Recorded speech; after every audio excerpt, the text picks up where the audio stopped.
Hello, wonderful. This is Sarah, and you are in for a great conversation with my new homie, Rick Chromey. And he and I have discovered each other online, but then we have discovered that we have a whole lot of things in common. And he originally came to me because of his work in motivation. I know many of you guys have teens or employees or people in your life that you're trying to get to become motivated again after a pandemic. And then we quickly realized our shared passion for technology's influence on people, which also has to do with the pandemic, which also can have something to do with motivation. So buckle your seatbelts and meet Rick. How are you, Rick? Hey, Sarah, it's good to be here and talk to you and just share with you a little bit more about motivation and whatever else comes our way. Whatever else comes our way. Now, you have a growl method for Yeah, motivation, yeah. correct? Let's talk about natural motivation for a moment, because that's really a heartbeat message of mine.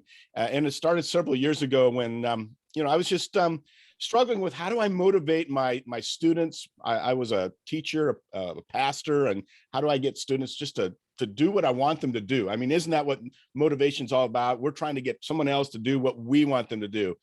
And I just started, I realized that the gimmicks weren't working. The incentives just were failing.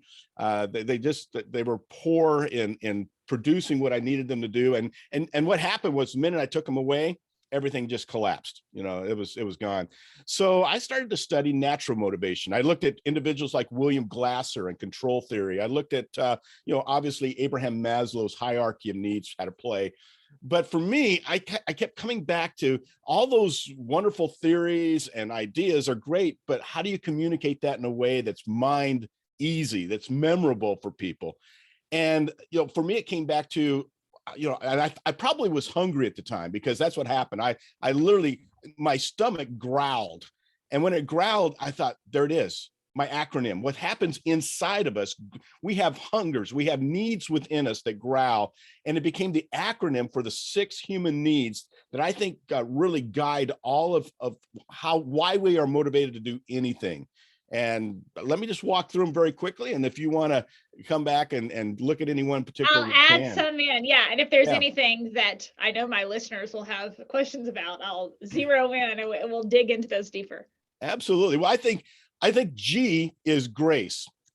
It's grace is that murky, messy area of our lives, but we hunger for it. It's a spiritual need that we have in our lives, just to where we can have blessing, where we can have surprise, where we can have beauty in our lives, and we all hunger for that. We can't necessarily define it. Grace is very hard to define, not like the other parts of the growls here, these other needs, but grace is something we need. So that's where I start. The R is relationship. We are designed as human beings to connect, to converse, to collaborate, to commune, to get together. In fact, when we don't belong, it's so long. And those are key. That's key. That's the first ship that sails. The second ship that sails as far as needs is ownership. That's the O, ownership. Deep down, we're all control freaks. We all want to be large and in charge. We all want to be captains of our destiny. And it's all about having choice and contribution and the ability to control, who we are. You deal with toxic people. I think toxic people are control freaks, that they're just trying to control their environment and they haven't figured out how to do that. The W is worth. Deep down, we all want to be affirmed for who we are. We want to know that we have value. We want to be validated in our life. We want to have a voice. And so when you think about those 4 needs in particular, I call them the power needs: grace, relationship, ownership, and worth. They spell grow. I mean, that's how you grow a person. You build environments where a person feels grace, where they feel love, where they feel validated again, they feel affirmed. And then the L and the S, these are the primitive needs that we all have. L is laughter. Glasser hit on this one. You can't even spell fundamental without starting out with the word F-U-N. It's fundamental, it's fun. And I tell teachers all the time, when we have learning that's inspiring and empowering and fun, that literally our brain lights up like a Christmas tree. It's very cool. We think deeper, we think more creatively. fun is very much a part of that, and it motivates us to do things that we wouldn't normally do. The S, Maslow and Glasser both, and others have all hit on this: security. Deep down, we want to have security. We want to be safe in our environments. We want to be physically safe. We want to be spiritually safe. We want to be emotionally safe. So that's the growls in a nutshell. And my goodness, we could talk all hour on each one of those, but feel free to, what do you think? It's a good thing I muted as you were speaking, because my stomach was growling. I think it's fascinating, the connections on some of these podcasts, and my body was like connecting to what you were saying. And of course I do have lunch after this, but my body was growling as you were saying it. And as you were talking, originally when I brought you on here, it's about how to motivate. I've seen a real problem with older teens who went through the pandemic, and their parents are having a really hard time getting them to reacclimate and remotivate back into, whatever the next is going to be for them, working, school, whatever it is. But I also thought about how we motivate ourselves. And the internal motivation of ourselves through that process, and giving grace to ourselves, and incorporating more laughter into our lives, and the battle of security, because, right, like, it's how do you move forward and have security? I was talking to a girl yesterday, and she was talking about me hiring, and I said, oh, I'm a great hirer. Like, I just zero in on somebody. I'm with them for years. Like, historically, I've got a great hiring system. And she goes, it sounds like it's because you trust them. Yeah. And I was like, oh, yes, I do. I trust the people, very personally and professionally, just so extensively. But I also trust my picker. Yeah. Right? I'm toxic person proof. That's my whole spiel. Yeah. So I trust the people, but I trust my picker, and trust that I'm going to choose the right person. But when it comes to the idea of security, what I can't trust is that I'll never have any problems, or that, I can know what the future is going to hold, which I think is what can really get people stuck on that motivation piece. Yeah. And I think that's how we, to use what you talk about, toxic proof our life, is that we embrace these inner needs that we have. And if nobody else will feed them, then we have to feed them. We have 100%. To find ways to produce that those relationships. I always say that, why has COVID been such a problem? Last night, there's some new studies are showing how COVID has really created, we're more depressed, we're more poor, we're more, suicidal. I mean, all the negative factors, cultural factors, societal factors are happening. And I think it's because we have chosen to isolate. I don't even like this idea of social distancing. That doesn't make any sense. We physically distance, but have we actually socially distanced? There's been a lot of socialization still going on, but we hunger for that physical proximity so much that, I lead a life group, for example, for my church. And, when we finally got back together, it was really almost heavenly. I mean, and in many ways, I think that's what heaven's going to be like, is when we reconnect with all those people we've kind of disconnected with in life due to death, and we reconnect with them, and we just have that glorious moment of eternal forever community. I that's what we're hungering for in this COVID culture, is community. Well, Rick, the story of this podcast is that it was created as my own coping strategy to manage social distancing. As you can imagine, I love conversations. I love meeting new people. I'm a 10 out of 10 extrovert. And when I was walking around the grocery store and couldn't start conversations with people over the apples, because I felt like I had something on my chest, a bomb on my chest about to go off, right? Like, I was like, oh, I hadn't realized what a coping strategy, interesting conversations and intellectual conversation and some of those things. It was just like, oh, this is a need in my life, a need for meeting new people and feeding that energy and conversation. So that's where the meeting that own need in my life in a way I could is where this podcast started. So how do you, going back to your growl method, How do you use that if you're a parent or someone working with teens specifically? How do you begin to tap into their internal motivation and get them unstuck? Well, I think it begins by recognizing that you are in control of developing these environments in other people as well. And all you can do is create the environment. I had What, you can't control other people and make them do what you want and force their hand and play God? well, you can, but you can, but you're going to find yourself miserable because it's not as much fun as you think it is. And it's really only temporary, because the minute you take the props away, the incentives away, I always tell parents the worst thing you can do, and I say this as a college professor, the worst thing you can do is pay your kids for grades, because it Oh, sets them up. interesting. It Yeah. sets them up for failure. It sets them up for perfection, because you got to create, in order to get them motivated, you got to keep adding money. And that's the Yeah. problem in our culture, is that we're motivated by money because we know what money can do. I can't, if I offered you a little Snickers bar here to say, to give me the presidents of the United States, it wouldn't motivate you to give me the presidents. But if I start adding money to it, you would at least give it a try. However, I do like Snickers, though. You do like I Snickers? do like Snickers. No, just kidding. Yeah. But that's my dad's Well, favorite you may be candy. the exception, Sarah Ramsey. No, I understand your point. Yeah. I've also been hitting my nutrition plan hard after Thanksgiving and intermittent fasting. So a Snickers after I haven't eaten today sounds awful enticing. Yeah.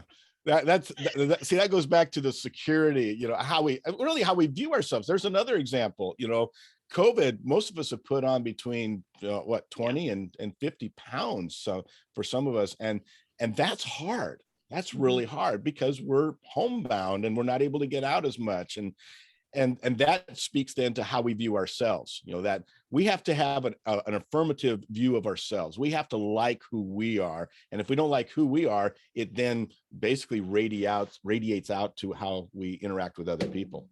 Yeah, I agree completely. Often in toxic ways, by the way. Very toxic. Well, yeah, absolutely. Absolutely. So are there any first steps kind of take, so we don't want to pay kids for grades. Yeah. Is it about conversations? Is it about giving, if you got let's imagine there's a child who has been playing video games for 2 years because that's what they were supposed to do, is not hang out with their friends at 17 and 18, which is got its own, damaging pieces to that. Is it just, well, I have grace that they've been through a hard thing and now they get to play video games for the rest of their life and I'll pay for them? Or, what are the first steps here? Well, I can only talk as a parent. With my kids, is when it came to video games, they had to buy those type of things themselves. They had to purchase that. When I found them interested in something, like my son got interested in the guitar and in music and drums, and at one time he did drums. That was a Christmas present. That's when grace kind of kicks in. I bought my son his first guitar at a pawn shop, just out of an act of grace. But I did not buy him a video game. I mean, those video games were on his own, and how he got those video games was he had to earn that money, and he had to earn. Both my kids worked. They went out and found jobs. And that's part of the problem that we have here, is we have a generation that's emerging. You look at our job market right now, the reason why we have this problem with finding people to work is because Gen Z coming up has been overprotected, have been told, go ahead and sit on the couch. I'll cover all your needs. I'll give you all the things you need, all the money, everything. And you just go out, they've been overprotected. And they literally have not had jobs, unlike older generations who in the summer got jobs and during the year they worked. I mean, I had, for my first car, my first vehicle, I had to work to keep that thing running. And they just haven't. Then you couple on the other end, the baby boom generation, which, COVID basically said to them, why go back to work? In the Great Recession that I came out of in 2007, I lost my mid-level job as a professor and as executive director. I lost that job because the baby boom generation, they did decide not to retire. They just went on for another 10 years. And those of us, who were Gen X, we had to figure out another thing to do. But now the baby boomers in COVID have said, we're done. And so they basically retired. Gen X went on to do their own thing. They're entrepreneurs by and large. And so we have this huge gap as far as work, and there's just nobody to fill those smaller jobs, which, by the way, if you want to know how they're going to be filled in the future, most of those jobs are perfect for robots to do. We don't need someone filling our Dairy Queen cup with ice cream when a robot can do that. And that's really where we're headed. As soon as these businesses figure out how to convert their industry into robotics and artificial intelligence, it'll be done. Oh, I agree with that completely. Yeah. Now, don't you have names? Your new book for GenTech, don't you have names? You were talking about baby boomers and Gen Xers. Let's talk about the technology of those. Right. I don't think we're baby boomers. You know, in fact, I think the names and the frames are so wrong. They've been used, you know, the idea of a baby boomer being born between 1946 and 1964. Well, I was born in 1963. I have no affinity towards the baby boom generation. I'm more Gen X, if you want to call us that. And Gen X, what type of title is that? You know, and Gen Y or Gen Z. You know, millennials might be the best name, but you know, because they came of age during the millennium year of 2000. But scrapping all that, my thesis is that we are wired more by the technology that we come of age to. Every 10 years, and really there has been more technological change since 1900 than the entire history of the world. So that's where I start. In 1900, every 10 years, there was a major technology, sometimes two, that popped. And the children that were coming of age, and we come of age between our 10th and 25th birthday, so that were coming of age during the popping of these technologies, really helped define a personality, if you will, a persona of who we really are. So like that early generation, we call them the GI generation, or the greatest generation, Tom Brokaw, that early 1900s bunch. I call them the transportation telephone, the TNT generation. But you have movie generation, or you have a radio generation, you have vinyl record generation, you have television generation. That's who I think boomers are. They're the television and space generation. When you look at Gen Xers, we're the gamer and cable television generation. When you look at millennials, we're the cell phone and a personal computer and net generation. Those born since 2000, they're not Gen Z. They're the iTechs. They were bred on the iTechnologies, iPod, iTunes, iPad, iPhone. And then the generation I think has been born since the year 2010, that's the last one I deal with in the book, is the robotics generation, or the robo generation. And my goodness, robotics are literally blowing up in our culture. I just read last night where they are working on what they call a robot, and they've just identified, and they're able to have it reproduce, a robot that can reproduce. And why that's important is because they can inject. What? Hold on. Did you just say a robot that can reproduce itself? That's the artificial intelligence that's come. Up until this point, I talk about this a lot in the book. Up until this point, the technology has been that robots were basically what you could compute into them. You know, their design was by their algorithms. But with artificial intelligence being a learning intelligence, the robots of the future will be able to actually have their own intelligence. They'll be able to communicate with you just like we're communicating right now, Sarah. It's going to be wild. And so this new technology I just read about last night, they're called reproducible robots. They're very small. And the whole point is they will be injected into the bloodstream, and they will literally reproduce to kill cancer in the future. That's how they're looking at killing cancer. It will be able to root out, these little tiny robots will go into arteries and be able to root out arterial sclerosis, hardening of the arteries.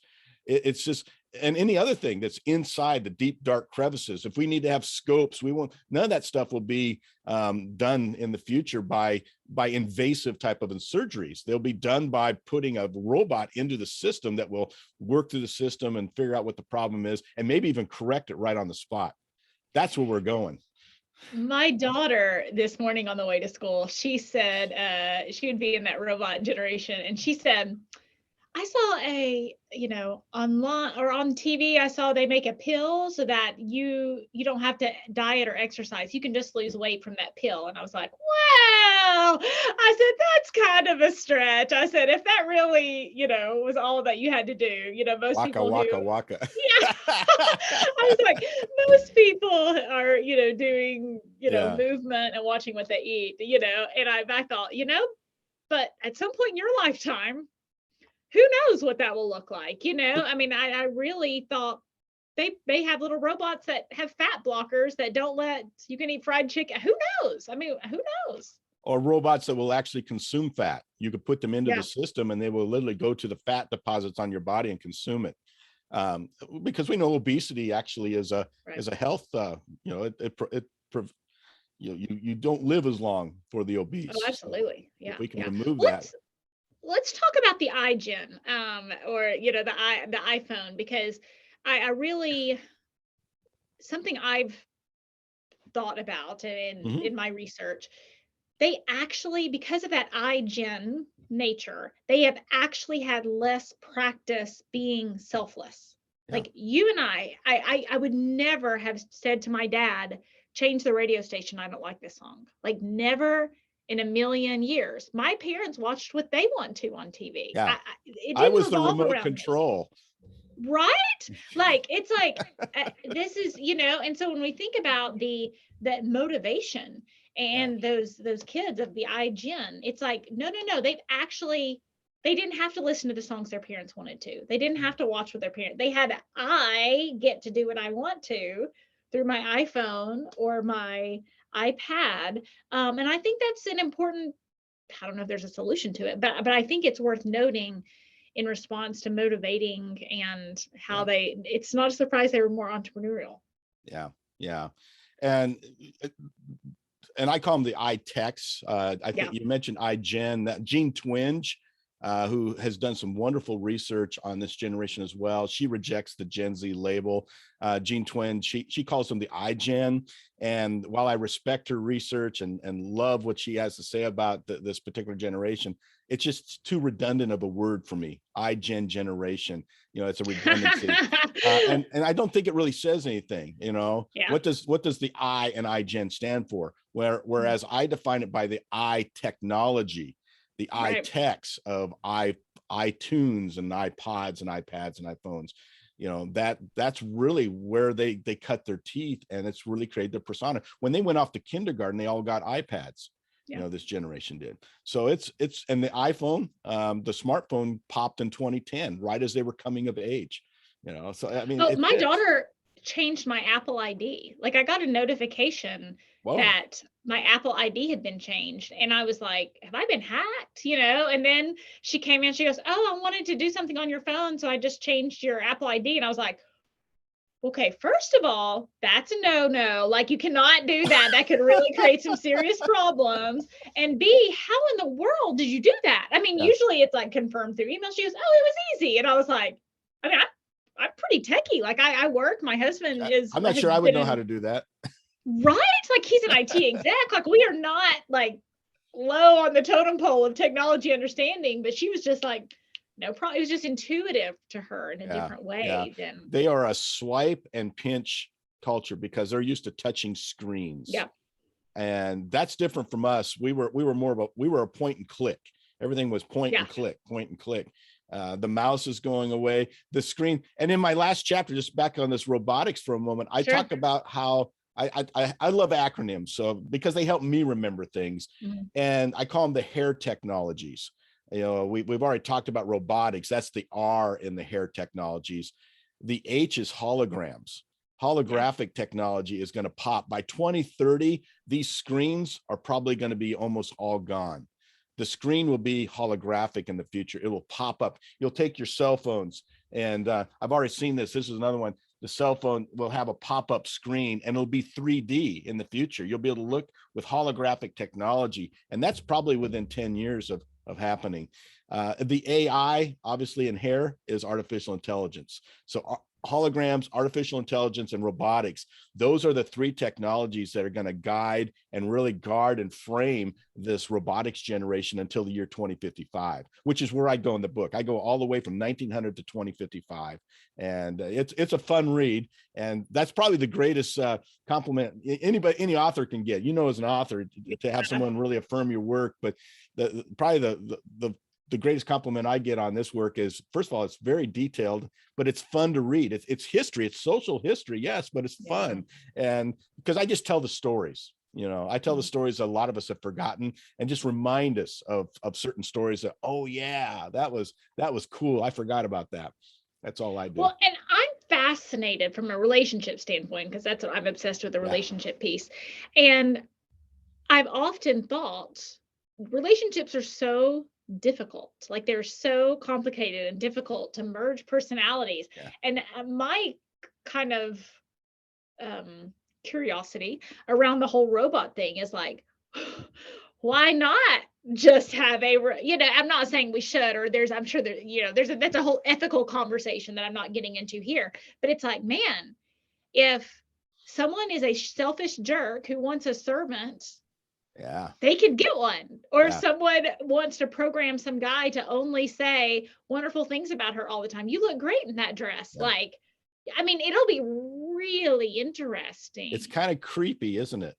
Yes. Yeah. Now here's the problem. It's the difference between Western robots and Eastern robots we have to look at. Western robots have always been mechanical. They've always been utilitarian, which means we've always had them do jobs for us. They've been, they do jobs. And so when we look at robots, like I have a robot vacuum cleaner, it does a job for me. Yeah. Me too. My Swedish cousin, he has a robot lawnmower, which I watched go in Sweden here a couple of years ago. So most of in the West, robots are they're jobs, they're utilitarian, they're mechanical. In the East, particularly in Japan, they're specializing in robots right now. They are creating humanoids. And they're creating robots that literally feel human, that have the ability to converse with you. They have in Japan right now, I was stunned when I was doing the background research work for this book on how in Japan and other parts in the East, but particularly Japan, they have robots that are so human that they literally can talk to you, and they can learn again from you, and they can have a conversation like we're having a conversation. And so they're reporters, they're tour guides, they have robots that do all sorts of things for them. But unfortunately, the biggest industry right now that's latching on to these type of humanoid robots is the pornography industry. And the sex industry. And it's really kind of tragic, because when you think about that from a relationship perspective, we're basically taking something that was real, a relationship that's real, and we're inputting something that's plastic and wires and it's not human. But for some people, that's their relationship. And we've been kind of wiring ourselves towards this. I mean, there are a lot of people that, their pets have taken on that relationship, that human relationship. Every relationship is broken to the point where only a pet can fill that need, that need for a human. And I would argue, as wonderful as my pets are, I love animals, I love dogs, but they will never replace a human being in your life. They can't. And that's the problem with robots. They will never replace that human desire for deep belonging and for deep community and intimacy. You may be able to have a physical pleasure with a robot, but you will never have that emotional intimacy that we hunger for, because that's how we're designed, that's how we're created. And it's concerning from the personal growth standpoint. My husband, we've had a great year, and we've had a lot of transitions that we've had to make. My book did well, and then kid started a new school, and he started a new job, and I mean all these like transitions that are difficult, right? And in one of the seasons of transitions, I just wasn't my best self in the relationship. It was just kind of a season. I don't know if I was stressed out or whatever. He goes, yeah, you were kind of mean to me. And I was like, yeah, I know. That's why I made these changes. Right. And I had really adapted my work schedule and adapted some things so that when he had a life change, I didn't bring in my stress and hurt our relationship with it. But that was a growth process, right? Okay, this is a season of life that I need to be more in my feminine energy than my masculine energy, and be a little more laid back and some things as was appropriate. And then there are other seasons where I needed to behave differently, but I adapted and he adapts. My husband adapts too, but we adapt and feed off each other. If I have a robot that just adapts to whatever mood I'm in. Yeah. There you go. Where's my personal growth? Where's Have you heard of the app Replica? No. It's an artificial intelligence application that you can download to your phone, and you literally import all the things. It can be Facebook posts, and it's going to ask you questions about yourself. It's a relationship inventory.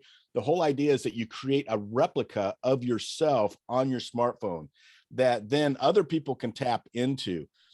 You can see where this goes. For example, once you die, there are people out there that are actually thinking we can, and replica technology was actually originated by someone who had died, and this person took all the Facebook posts, all the conversations they had with this person, and put it into the algorithms. So now they'll say the smartphone and say, "Oh, Tom, do you remember that time we went to the beach?" And Tom will actually send back a picture. Tom's been dead for 20 years, but he'll send back a picture of the time they were at the beach. Replica, it's an app, and there are people that have not just conversations, but they really have relationships, and they want other people to have relationship, with this type of fake Second Life personality, which was the original. If you remember Second Life, that was another part of that idea too, long time ago. That's fascinating. And Yeah. it's interesting ethical conversation too. At what point do we stop pressing the easy button? If all the growth is in my phone or a robot and I get to avoid all of that growth, do we ever move past being a teenager? Like, I mean, if, I'm 17, 18, 19, 20, and I find a robot, I can always do what I want. I can always get what I want. I can always that's going to be in the terms of motivation and I can technology. see it turning I can see it turning in your head. You're thinking through all this, and that's the part really, as an ethicist myself, as someone who studies the ethics of all these sorts of things. It is certainly something that I struggle with. However, I will tell you this. First of all, we've had these conversations before. Yeah. The ethical conversations about radio, when radio first came out. I mean, even the telephone, when the telephone first came out, there were a lot of people in the Puritan Victorian age that were going, "Hey, these are demons speaking through these. This isn't really my loved one. This is a demon speaking to me." But the radio got the same type of thing. In 1961, television, this is 1961, television was considered a vast wasteland. That's a quote from our federal government officials. It was a vast wasteland. And you think about television in 1960 as being a vast wasteland compared to today. It's a sewer compared to that, Well, rock and roll. It was the same thing, rock and roll. It was the 1950s that teenagers became their own entity. It used to be you were either a child or an adult. And I find it quite unfortunate that teenagers have their own entity. I really do. And I love teenagers. I always have. But I think it gives, I feel like there's some really interesting things that we excuse. It's like, oh, they're a teenager. Of course they're going to do some of this stuff. And it's like, well, 100 years ago, that was maybe, 200 years ago, that wasn't, throughout the course of history, that wasn't always an expectation that teenagers got to act badly, be ugly to their parents. Some certain things that they were like, you need to grow up and be a grown up now. You're not a kid anymore. Stop, anyway, but have you heard that China has put a 3-hour a week limit on video games? I did not hear that. No. It was, somebody just told me that this week at Thanksgiving, or last week at Thanksgiving, and they have a ban on video games. So kids are only allowed to play it between 8 and 9 p.m. 3 nights a week on the weekends, because they said there was such a problem with kids' motivation and how are they going to enforce that? How do they enforce They're forcing the video game companies. So the video game companies are going to be in trouble if their programs are running other than between 8 and 9 p.m. Oh, for so kids I under guess 18. I guess if it's online Yeah. that they're accessing these video games, I could see where that they could actually control that. That's the problem with the internet. I mean, how do you control the internet? Well, you just flip the switch. If you're in certain countries, you just turn it off. Well, and is it ethical to control people's leisure? Yeah. Another ethical conversation, Yeah. I mean, Yeah. it's fascinating. What's the line from Fascinating. Jurassic Park when the scientist looks at this idea of building these dinosaurs, cloning these dinosaurs? It's not as if we can do it, but should we do it? And that's the question here. That's the great ethical question of the hour. Which we've moved from motivation to ethics. I love it. This has been a fun conversation. Oh, I think we have lots in common, Rick. I think we've studied many of the same subjects and interesting conversations. Now, I told you I had done a master's thesis on screen time in children 12 years ago. And, at that time, no one was talking about screen addiction. No one was talking about any of that. And I was a new mom, and I would see kids completely blank out in front of, did we have smartphones back then? I can't remember. Now we see like the kids at the restaurants, and it's just like always a blank, or the kids in the car. And it's like you're driving 15 minutes to school and there's a video playing in the car. Like, and the main, from that research, they were saying it wasn't that what was happening on the screen was that bad. Okay. That was not what was damaging to kids and humankind. It was the conversations that would have been had on the way to school, the conversations that are missed, the language practices that kids are missed, the way they learn how to interact with people. They actually have less social hours. That 10,000 hours concept of like you become an expert in 10,000 hours. We were getting 10,000 hours of conversation and hearing adults talk and some of those things. And the iTech generation is literally not getting those 10,000 hours. They are replacing that with screen time. Yeah. So, and you think about social media popped in 2004. That's when Facebook emerged, was 2004, right in the heart of the early years of this iTech generation.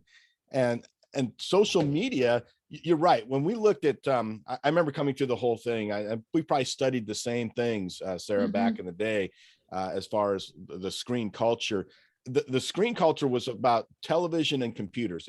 Initially, it was television. Television was the big issue because Gen X was basically raised in front of a television screen. It was the babysitter in the room. But we only had 3 channels to work with. It wasn't until cable television came along that suddenly we could get ourselves in trouble on television with certain types of channels that really were meant for adults to watch. But that started graying the area. Up until that point, the whole idea was, it's a babysitter, but how dangerous is it? Is it any more dangerous than the radio? The radio was something, we just listened to the radio. The television set just replaced the radio in the family room. But when the personal computer came along, now it became a learning tool, and suddenly screen time became more important because these pixels and if you remember the blueness of the screen and all those, they became issues, as far as, were they dulling us? Were they lulling us to sleep? Were they creating an apathy, if you will, to, just cognition in general? And that's where you start to hear the talk of, it's making our kids dumb. The screen time's making our kids dumb. The smartphone comes along, and really there were early examples, but really the smartphone popped and tipped in 2010. It came out around 2008, but by 2010, most smartphones were in most people's hands by that point. And now you had apps for everything. And that's really what changed with social media and smartphones together. And that's what Jean Twenge hits upon a lot in her work. That's really what framed the iTech generation was now the screen was in their hands. And imagine in the future, this is where it's going, is the screen's not going to be in your hand. It's not going to be on a computer. It's not going to be on a television set. It's going to be all around you. You will walk down the streets and there'll be, contextualized advertising that fits right to you. A screen will pop down and tell you what, where the Coca-Cola is around the corner, because it can sense from your clothes being connected to the internet that you're hot and thirsty. That's where we're going. Everything will be smart in the future, including our clothes, and wired to the internet, if you will. It's fascinating and it's terrifying. And when we get in these conversations, it's overly creepy to be thinking about it. But every technology, this was the heartening thing for me as I look back and look at the history. I'm a cultural historian. So when you look at the history, you start to see we've been down this path before. We've had these conversations before about other technologies, and we figured it out. We eventually figured it out. Maybe not always in a good way, but we figured it out. I think the younger generation has a better grasp on how to handle smartphone conversations. They text everything, whereas, older people, when the plane lands, you always tell an old person on an airplane these days, because they'll take their cell phone and they'll put it to their ear and they'll talk, while we're in that landing moment, and they'll have their conversation where everybody else is just typing out their conversations. I think the younger generation has helped us, as far as some of this technology, how to navigate it in more positive and productive ways. Such a great conversation, Rick. This is great. Tell people where they can find more about your GenTech book, your work on motivation, and more about you. Yeah, well, first of all, rickchromey.com, RickChromey.com. I would love to continue a conversation with any of your listeners as well on this. You can get the book at Amazon, or if you order it through me, I basically charge you the same as Amazon right now. It's $20 for the book, and I'll autograph it to you personally. It makes a great Christmas gift or a birthday gift or any other type of gift. And so I would love to just start the conversations with as many people as possible about generations and technology and culture. Fascinating. Rick, thank you so much for coming on today and helping us become toxic person proof.